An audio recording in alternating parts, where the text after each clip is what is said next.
జగన్ పరాజయం సంపూర్ణం అనాలి. ప్రతిపక్ష స్థానం కూడా దూరమైనటువంటి తొలి సందర్భం జగన్కి. 2014లో ప్రతిపక్షంలో ఉన్నాడు. అంతకుముందు అసెంబ్లీలో లేడు, పార్లమెంట్లో ఉన్నటువంటి సందర్భం పక్కన పెడితే తన పార్టీ పెట్టాక తొలిసారి ప్రతిపక్షం, రెండోసారి అధికార పక్షం.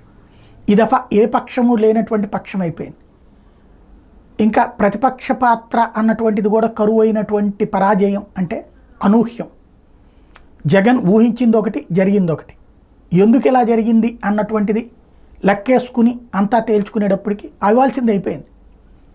ఒకటి, ఇప్పుడు అసలు ఏంటి, కుల సమీకరణం దెబ్బతీసిందా, అంటే బీసీ ఎస్సీ ఎస్టీ అంటూ బీసీ ఎస్సీ ఎస్టీ మైనారిటీ అంటూ చేయడం దెబ్బతీసిందా, లేదా సంక్షేమ పథకాలు ఎక్కువ ఇస్తానడం వల్ల దెబ్బతీసిందా, అభివృద్ధి నినాదం అవతల వాళ్ళు తీసుకుంటే మనం అది జరిగిపోయింది చూడండి అని చెప్పింది దెబ్బతీసిందా, అమరావతిని వదిలిపెట్టడం దెబ్బతీసిందా, విశాఖను నమ్ముకోవడం దెబ్బతీసిందా, రెడ్లుని పక్కన పెట్టడం దెబ్బతీసిందా, ఇవన్నీ ఇప్పుడు సమీక్షించుకోవడం ఆరంభమవుతుంది.